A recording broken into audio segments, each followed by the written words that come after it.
Hey everyone, welcome back to Couch Conversations with Sasha Love. I'm your host, Sasha Love, and we are continuing on our series, Living a LOB or Living a Life on a Budget. And we are specifically talking about making short term and long term goals and what that can look like.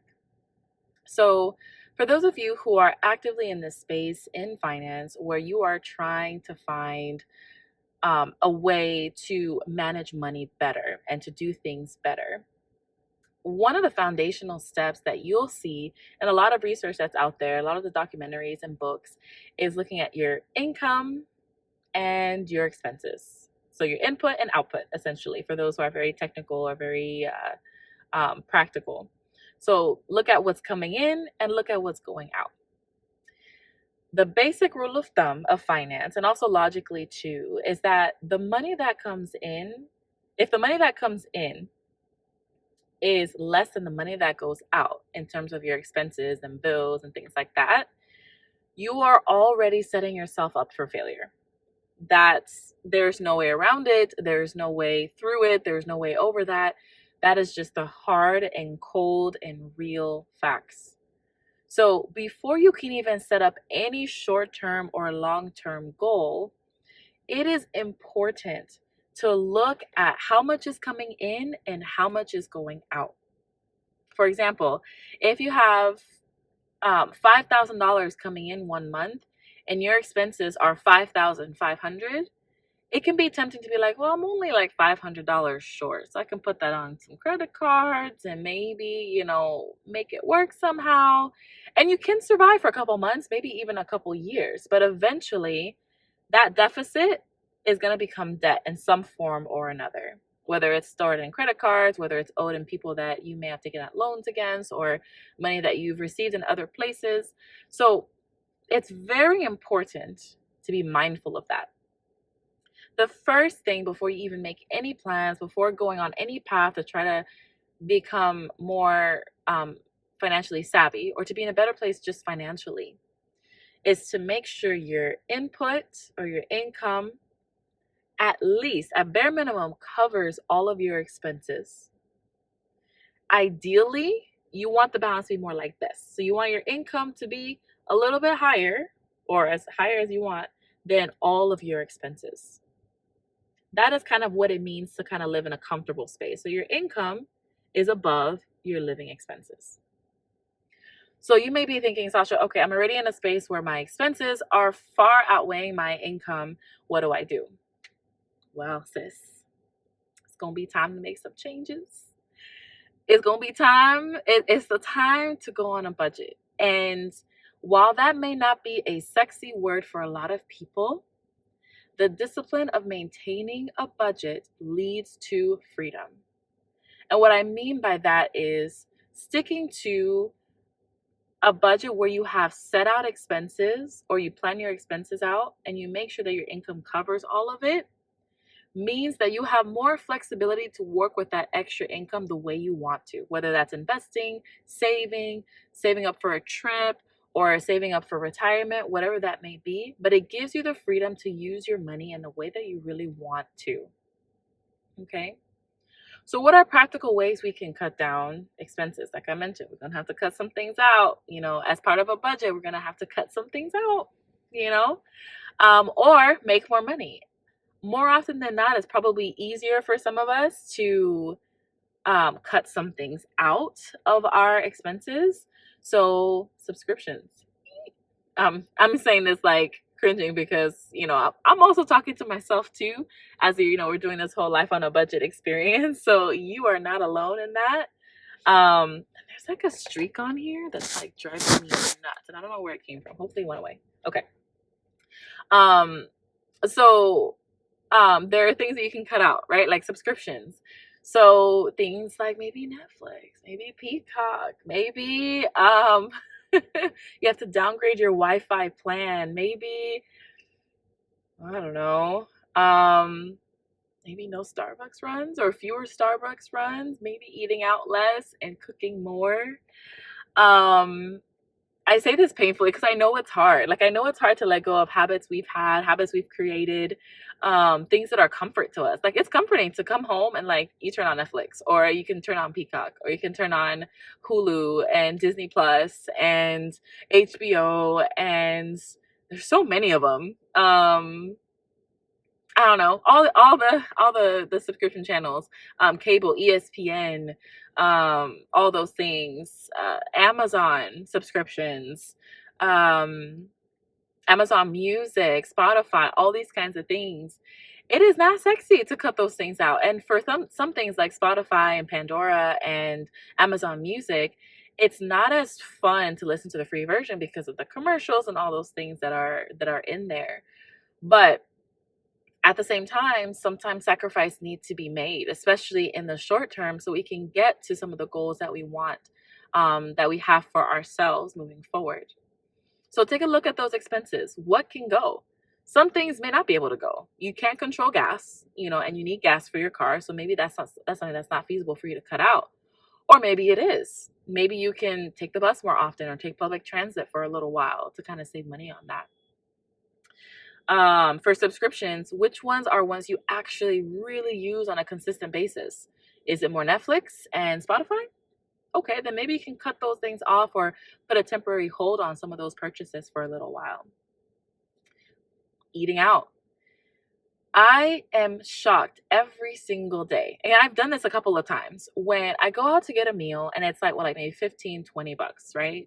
Probably a little bit more. Um, and then when I make the meal myself, it's always cheaper and sometimes tastes a little bit better. I mean, not trying to toot my own horn or anything like that, but sometimes it actually tastes a little bit better. And I think to myself, I was like, if I'm ever craving food, it just makes economic sense for me just to make it myself. And then I have leftovers. I have enough to last 2-3 days, like I get more bang for my buck. When it comes to living life on a budget, it may be important to think of that because eating out, while it's convenient, easy, tastes good, it hits that spot, it doesn't take effort to cook, clean, and all those things. Sometimes we may need to make the temporary sacrifice of eating out less often, or maybe even cutting it out altogether to save money and to equalize that balance a little bit more so we can get to the goals that we want in the future.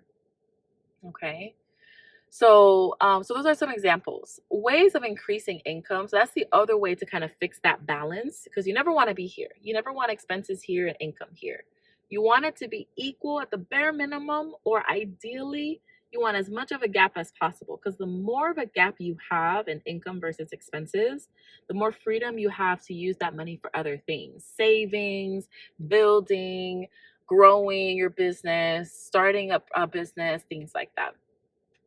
So one side is looking at expenses, and I gave you some examples of some expenses that are easy to cut out or that can be cut out, like subscriptions, eating out, unnecessary purchases, things like that, indulging in certain things. But the other aspect of fixing that balance is increasing your income. So maybe that means finding a job. Maybe it means getting a job. Maybe it means pouring into a business idea. Maybe it means charging for some side hobbies of things that you're really good at. Maybe it means charging for your art. Maybe it means kind of stretching yourself in another space to add income. When it comes to adding income, please, I want to give a disclaimer because I've been caught in this and I want to have other people avoid being in the same situation as me. But I have been caught up with like these like get rich quick deals, and like you dive into this and you'll make money right away and all these kinds of things. Like it has been something that I have been caught in. So I want you to be very, very, very careful and very, very mindful of things, especially on social media, on websites, on and things like that that advertise get money quick, get rich fast, get rich quick, because 9 times out of 10 it's some sort of scam, it's some sort of some sort of scam or some sort of pyramid scheme. A little bit of vocabulary. So scam is basically something that gives you the impression that it can promise you or guarantee something, But in the end, you either have to jump through a lot of hoops to even get a piece of that, or in the end, it actually turns out that you don't really get that at all. So that's kind of like a scam. That's the definition of a scam, like in Sasha terms. And then pyramid schemes are things like companies that have you buy into the company in some way. So they say buy all these products, or buy into this company and sell products to people to make money. So be careful of that too, because that can be known as a pyramid scheme, and that's another way of scamming people as well into getting money. And in the long run, you end up losing more money than gaining anything, and ends up costing you more. So be careful of that. So in terms of income, sometimes it means getting a job. Sometimes it means getting another job. Sometimes it means maybe we have to step up our performance so we can qualify for a promotion. Maybe it means picking up a side job, at least temporarily, so we can add more money to the bank. Maybe that means, like I mentioned earlier, investing in some of our hobbies and our other skills and gifts and talents that we have, that we may be a little shy about charging for, but we may need to start charging for, because these are gifts, these are talents, and these are things that you've cultivated and grown over time. And you are worth the money. You are worth people spending money and cash um, to benefit from the resources you have to offer. Now, when it comes to adding income, do not discriminate from modest or small increases. If you can increase your income by $1, $10, $50, $20 per month, don't knock it. I feel like myself and some people also, they think that, oh, it's not an extra income because it didn't bring an extra 10,000, or it didn't bring an extra 5,000, or it didn't bring an extra $30,000 per month, or for this quarter, or for the year. Not every endeavor, not every path that we take to gain more income results in money very quickly. And it results in money within a matter of weeks or months or days. Sometimes it takes a few months, maybe it takes a few years, but the little pennies that come in count. So as you're making adjustments and cutting out expenses that are not needed, or maybe that you want to put on hold temporarily, and you're working on increasing your income, appreciate the little gains. Appreciate that extra $20 this month. I got an extra $50 this month. Hey, that's gas in the tank. Okay. Be happy with that extra $100, that month, because guess what? That's groceries. That's one less thing I have to worry about with my own, with, like, let's say my 9 to 5 job, or with my current income. You know what I'm saying? So do not dismiss modest increases and modest changes. Small changes over time, as with almost anything, are usually the ones that last the longest. And sometimes making changes, either working an extra job or cutting out expenses for things that we enjoy that are comfortable, can come with some complex emotions and a season of adjustment. It's not fun to say no to people and say, you know what, I would love to celebrate your accomplishment and go out to dinner with everyone, but I can't. You don't have to necessarily be transparent and say that it's because you don't have enough money or things like that, but sometimes you may have to say no. Sometimes you may have to get creative in showing how you love and care about people by saying, you know what, I would love to be able to give you a gift from Things Remembered, a personalized gift, but this time maybe I have to write a letter, a heartfelt, meaningful letter, or maybe I will make something by hand for you, or maybe, like, I don't know, something that doesn't cost money but still is meaningful from me to you. So it's not easy, and it can be hard, and sometimes we can be hard on ourselves on that. And sometimes, let's be real, it can suck to have to work more. It can be hard to feel like you have to get another job and to supplement your income in some way just to make ends meet. But I want to encourage you that these changes that we're making now for our short-term and long-term goals is temporary. And as you make progress, as you learn, as you grow, as you figure things out financially and get to a better place, then you will create more freedom for yourself moving forward. So hold on hope, don't get discouraged, and look out for part 2, because I was going to talk about setting short-term and long-term goals, but This video actually kind of got a little long, was just talking about income and expenses. So for now, we're just going to leave it at that. And then in the next episode, in part 2, we'll talk about how to set short-term and long-term financial goals. All right, until next time, take care. Bye. Pop your melanin, girlfriend. Pop your melanin. Pop your melanin.